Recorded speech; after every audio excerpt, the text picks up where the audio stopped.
नमस्कार किसान भाइयों, आप देख रहे हैं ब्रजराज कृषि फार्म यूट्यूब चैनल और मैं हूं डॉक्टर के भारद्वाज।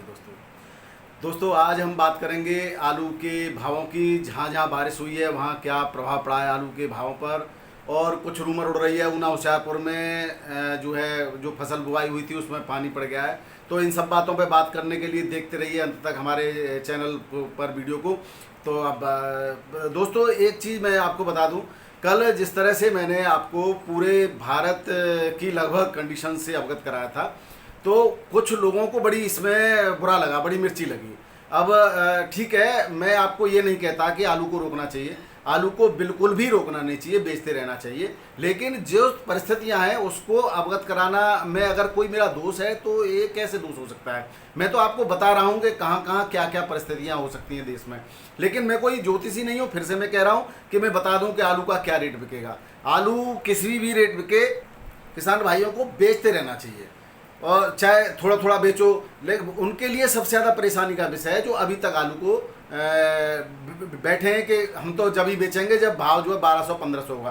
तो ये भाव भी कोई कम नहीं है दोस्तों, जो भाव चल रहा है वो कम नहीं है। पिछले सालों की तुलना की जाए तो भाव ठीक है। आप आलू को ज़रूर बेचते रहिए, इंतजार मत करिए कि आलू जब महंगा होगा तभी बेचेंगे। आलू है, कुछ भी हो सकता है, किन्हीं भी परिस्थितियों में आलू जो है गिर सकता है। तो आप जो भी भाव आपको अच्छे लगे आप बेचते रहिए आलू को। दूसरी बात कुछ कर दें, गुजरात के कच्छ सौराष्ट्र में कल बहुत भयंकर बारिश हुई है, झमाझम बारिश हुई है और मौसम एकदम बदल गया है। राजकोट में भी जोरदार बारिश हुई है। ये गुजरात के हैं और मौसम विभाग ने ये बताया कि उत्तर प्रदेश के अंदर भी जल्दी ही बदलाव होने वाला है। 14 से 16 सितंबर में अच्छी बारिश की संभावना बताई गई है दोस्तों। साउथ गुजरात, मध्य प्रदेश, सौराष्ट्र, महाराष्ट्र के कई हिस्सों में झमाझम बारिश की संभावना है। इसके अलावा पश्चिम मध्य प्रदेश, बंगाल, बिहार में भारी बारिश की संभावना बताई गई है। उत्तर भारत में भी मध्यम से भारी बारिश की संभावना बताई गई है। उत्तर भारत और की बात करें, पश्चिमी और पूर्वी भारत में भी बारिश की काफ़ी संभावना है। तो ये देखिए अचानक से मानसून फिर से जो है जनरेट होने लगा भारत के अंदर। पश्चिम बंगाल में बारिश नहीं हुई थी लेकिन अब पश्चिम बंगाल में बारिश होने के आसार हैं और कहीं कहीं बारिश शुरू भी हो गई है। बिहार में भी बारिश शुरू हो गई है दोस्तों। कल एक सज्जन है कोई अब कुछ आईडी तो बड़ी शॉर्ट में है उनकी, उनको बहुत बुरा लगा कि भाई हम जो है वो अचानक पूछ बैठे आप पाकिस्तान की जानकारी दे दीजिए दोस्तों। तो पाकिस्तान अपने आप में आलू का अच्छा उपभोक्ता है। मेरे पास पूरा पाकिस्तान के आलू की पूरी डॉक्यूमेंट्री की एक पीडीएफ है। अगर किसी को चाहिए तो मुझे अपना व्हाट्सएप नंबर सेंड करें, मैं उसको भेज दूंगा। तो पाकिस्तान से पहली बात तो हमें क्या लेना देना। दूसरी बात, मैंने कल के वीडियो में कब कहा कि पाकिस्तान आलू जाएगा। कुछ इस टाइप के लोग हैं पूरा वीडियो देखते नहीं है और बीच में से ही क्वेश्चन करने लग जाते हैं। तो पहले तो मेरा भाई साहब आपसे निवेदन है कि पूरा वीडियो देखें। मैंने कभी नहीं कहा, पहले भी कभी नहीं कहा पाकिस्तान आलू जाएगा। जो लोग कह रहे थे उनकी संभावनाओं को परिस्थितियों के आधार पर मैंने रिजेक्ट किया कि पाकिस्तान आलू नहीं जाएगा। फिर भी मैं आपको एक बात बता दूं, पाकिस्तान आलू भारत से क्यों जाता रहा है। पाकिस्तान में अच्छा खासा उत्पादन होता है आलू का। और वो पूछ रहे थे आप बता दीजिए कितना आलू का उत्पादन हुआ है। तो 2021 में 5.6 मैट्रिक टन, 5 पॉइंट मैंने 5 बता दिया, 6 हुआ सही, चलो मैट्रिक टन उत्पादन हुआ है। तो उसमें 2022 में 34% उनका लक्ष्य था, 8.5 मैट्रिक टन उत्पादन का, लेकिन उसके सापेक्ष केवल 34% की वृद्धि हुई। ये मेरे पास मैं अच्छा एक बात बताऊँ, मैं कोई भगवान हूँ जो अंदर से बातें निकालूंगा। मैं भी तो कहीं ना कहीं से जानकारी इकट्ठा करूंगा। कुछ लोग कहते हैं वहाँ से उठा लिया आपने जानकारी। मेरे पास सारे ऑथराइज्ड पेपर्स होते हैं। मैं उन जो समितियां होती हैं आलू की, जो भी कृषि अनुसंधान केंद्र होते हैं या कृषि विभाग होता है या निर्यात आयात विभाग होता है, वहाँ से मेरे पास पूरा पीडीएफ आता है। वहाँ से मैंने आपको जानकारी हो सकता है उसमें एक आपको ज़्यादा जानकारी हो तो मुझे इसमें ऐतराज़ थोड़ी है। आप दीजिए किसानों को जानकारी। कमेंट बॉक्स को इसलिए नहीं खोला है कि आप मुझसे बहस करें या मुझसे आप केवल अगर आपको मुझसे अच्छी जानकारी है या कोई जानकारी में आपको थोड़ा सा भ्रम होता है तो आप उस जानकारी को किसानों को दीजिए। कैसे भी करके किसानों को फायदा होना चाहिए दोस्तों। लेकिन कुछ मक्कार किस्म के व्यापारी होते हैं जो किसानों को गुमराह करके उनका सामान माल खरीदते हैं और उनको ये मिर्ची लग जाती है कि सोशल मीडिया पे ये लोग पूरा अपडेट कर देते हैं किसानों को। भाई साहब, किसानों को हम अपडेट करते रहेंगे, चाहे किसी को बुरा लगे चाहे भला लगे, हम किसानों के लिए काम कर रहे हैं। दूसरा ये कह रहा था अपने फायदों के लिए। भाई साहब, आप इस क्या समझ रहे हो यूट्यूब से मुझे क्या मिलता है। मेरा अपना काम है, मेरी नौकरी है। मैं 1-1.25 लाख रुपए मेरे को तनख्वाह मिलती है, मुझे क्या जरूरत है। लेकिन मुझे बस शौक है किसानों से जुड़ने का। मैं भी किसान हूँ, मेरे पास भी खेत है, फील्ड है, मेरा फार्म हाउस है। तो इसलिए मुझे आपसे जुड़ने का शौक है और बताने का शौक है, और वो भी इसलिए कि कुछ लोगों ने पिछले सालों में गुमराह किया था आप लोगों को और हमें भी गुमराह किया था। इस वजह से मैंने कहा कि भाई जानकारी हमें जुटानी चाहिए, और वो जानकारी जो मुझे मिलती है मैं आपके साथ शेयर करता हूँ। इसमें अगर कोई थोड़ा बहुत अंतर है तो आप अपडेट कराते रहिए, मुझे इसमें कोई बुरा मानने की बात नहीं, अच्छी बात है, मैं आपका स्वागत करूंगा। लेकिन आप जो है नाराज होने की कोई बात नहीं है, और पाकिस्तान से हमें कोई लेना देना नहीं है। पाकिस्तान आलू इसलिए जाता था कि पाकिस्तान अपने आलू को निर्यात कर देता है महंगे दामों में, किर्गिस्तान, तुर्क और श्रीलंका भी जाता है, और हमारे यहाँ से उसको सस्ता आलू मिल जाता है, इसलिए आलू लेता है। सीधी सी बात है, क्यों कहते हैं, उसका उत्पादन अपने आप में काफ़ी है। खाद्यान्न के उत्पादन पर पाकिस्तान सरकार काफ़ी जोर देती है और अच्छा खासा उत्पादन कर रही है, इसमें कोई दो राय नहीं है। वहाँ अभी बरसात होने की वजह से पूरा जीवन अस्त व्यस्त होने की वजह से बहुत सारे लोगों की मृत्यु हुई है, बहुत सारे पशुओं की मृत्यु हुई है। इसकी वजह से वहाँ पर यातायात व्यवस्था ठप है। जो भारत के किनारे के क्षेत्र हैं वहाँ पर सब्जियाँ बहुत महंगी हैं। तो ये मकसद था, केवल अगर भारत से यहाँ पर आयात हो जाएगी तो वहाँ पर लोगों का जीवन यापन सुचारू हो सकेगा। बाकी का ये मकसद नहीं मेरा कि वहाँ उत्पादन कितना क्या है, क्या उससे हमें क्या लेना देना। हमारे यहाँ पर किसान भाइयों को फायदा होना चाहिए, बस हमारा उद्देश्य ये है। तो ये बारिश की परिस्थितियों के बारे में मैंने चर्चा कर ली। अब दोस्तों मैं आपको ये बताना चाह रहा हूँ कि दिल्ली में भी कल बारिश हुई है, और बताया जा रहा है कि अपने क्षेत्र में भी, ये जो आपकी बेल्ट है पश्चिमी उत्तर प्रदेश की, यहाँ पर भी बारिश होने की संभावना है। मौसम तो ठंडा हो गया है, हमें भी दिख रहा है, लेकिन इस बारिश से आखिर फर्क क्या पड़ेगा दोस्तों? फर्क कुछ भी पड़े, मैं तो ये कहता हूँ कि आप जो है आलू को लास्ट के लिए न रोकें, और रोकें तो बहुत थोड़ा सा रोकें, 10-20% रोकें आप। अब उतना समय नहीं है, 25-30 का भी समय नहीं है, अब बहुत कम समय है, और उस हिसाब से आप आप बेचते रहिए। दूसरी बात, किसी ने कहा कि मैं 70% आलू मैनपुरी और कन्नौज कानपुर में बचा हुआ है कोल्ड स्टोरेज में।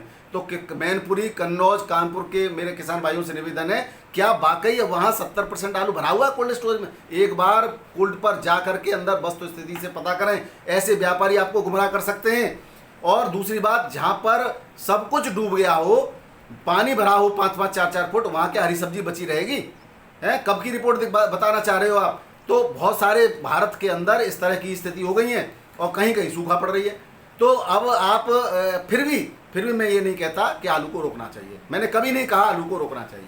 तो यही मेरा निवेदन यही है कि आलू धीरे धीरे बेचते रहिए। और दूसरी बात, निर्णय तो आपको स्वयं को करना है भाई साहब, आप एलिगेशन नहीं कर सकते कि आपने कहा था। हम परिस्थितियां बताएंगे आपको, आप पूछेंगे, परिस्थितियां बताएंगे, आप अपने विवेक से निर्णय लीजिए। बस यही मेरा कहना था। बाकी और चैनल भी बढ़िया, कुछ चैनल बढ़िया काम कर रहे हैं, बताते हैं, और ऐसे लोग वहां पर भी उल्टी सीधी बातें करते हैं। अब बात दिल्ली के भावों की कर लें तो आज दिल्ली की आवक 136 गाड़ियों की आवक बढ़ रही है लगातार, और आवक बढ़ने से जब मंडियां दबाव में आ जाती हैं तो रेट डाउन हो जाते हैं। बाकी और कोई अंतर नहीं है। अगर आप धीरे धीरे निकालते रहेंगे तो कोई रेट डाउन होंगे नहीं। इस रेट में भी आलू अगर बिकता रहा तो भी आपके लिए बढ़िया है, लेकिन धीरे धीरे निकालते रहिए, ये नहीं कि रुक जाए। तो कहाँ किसान रुक रहा है आलू के लिए? हम तो कह रहे हैं कि रुकना भी नहीं चाहिए। अब तो यहाँ पर रेट में अभी कोई अंतर नहीं, कल के ही रेट हैं दिल्ली के अंदर। 37-97 700 से 850, गुल्ला 500 से 600, चिप्सोना मेरठ का 850 से 900, गुल्ला 700 से 750, सूर्या जो अलीगढ़ का 800 से 850, 900 तक बिक रहा है, और चंदौसी का 1000 से 1150 तक बिक रहा है। हल्द्वानी वही 1700 से 2000 के बीच में बिक रही है, पैकेट में 50 kg में। बाकी पुखराज 600 से 650, 700 तक बिक रहा है, और ख्याति पुखराज और T7 आलू 800 से 850, कोई 880-90 तक भी बिक रहा है। तो ये थे दिल्ली मंडी के भाव दोस्तों। अब बात कर लेते हैं, आपको जो है मैं बता देता हूँ आगरा के भाव की। आगरा में चिप्सोना आलू 1500 से 1750 रुपये क्विंटल के रेट हैं, और 37-97 आलू 1400 से 1650 रुपये क्विंटल के रेट हैं। अब बात करें कानपुर की, तो कानपुर में जो रेट हैं सिंदूरी और कंचन के 585 से 500 रुपये 90 रुपये मन के हैं, और गुल्ला 475 रुपये मन बिक रहा है, मोटा गुल्ला। हाइब्रिड आलू के रेट है 500 से 525 रुपये प्रति मन, 40 kg में होता है मन में यहाँ पर। और लौकर आलू बिक रहा है 450 से 505 रुपये प्रति मन। गुल्ली जो हल्का छोटा गुल्ला है वो 1200 से 1300 रुपये कुंटल के रेट से बिक रहा है। और इसके बाद जो फर्रुखाबाद की बात करें तो फर्रुखाबाद में ख्याति पुखराज आलू बिक रहा है 650 से 700 रुपये पैकेट, और 37-97 और न्यू हॉलैंड आलू के लगभग एक ही रेट है, वो 680 से 750, 755 रुपये पैकेट में बिक रहा है। इलाहाबाद की बात करें तो इलाहाबाद नहीं, बनारस के अंदर इलाहाबाद के G4 आलू के रेट है वही चल रहे हैं जो पिछले रेट हैं, कोई ज़्यादा अंतर नहीं है। बनारस के अंदर 1600 से 1700 रुपये कुंटल के रेट है। लखनऊ के अंदर 1650 से 1800 रुपये चिप्सोना आलू बिक रहा है। बाराबांकी में 1350 से 1400, और बहुत अच्छा छट्टा आलू जो है 1600 तक बिक रहा है। अब बात करें, ये थे दोस्तों उत्तर प्रदेश के भाव। और भी भावों में ज़्यादा अंतर नहीं है कहीं पे भी। जयपुर की बात करें तो जयपुर में 1400 से 1700 रुपये क्विंटल के रेट हैं, और हल्का आलू 10 से यानी 1000 से 1300 रुपये क्विंटल बिक रहा है। उदयपुर की बात करें यहाँ 1300 से 1700 रुपये क्विंटल के रेट हैं, और जोधपुर की बात करें यहाँ 1480 से 1700 रुपये क्विंटल के रेट हैं। कोटा के अंदर 1400 से 1550 रुपये क्विंटल के रेट हैं। ये राजस्थान के भाव थे दोस्तों।